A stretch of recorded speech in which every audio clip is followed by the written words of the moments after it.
اپنی اور مومنوں کے لیے مغفرت و بخشش مانگنی اور کینہ و بغض دور کرنے کی دعا۔ بسم اللہ الرحمن الرحیم۔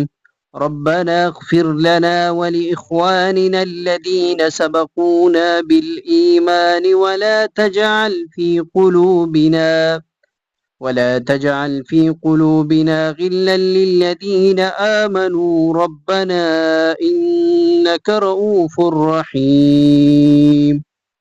ترجمہ: اے ہمارے رب، ہمیں اور ہمارے ان بھائیوں کو معاف فرما دے جو ہم سے پہلے ایمان لائے ہیں، اور ہمارے دلوں میں اہل ایمان کے بارے میں بوجھ نہ رہنے دے۔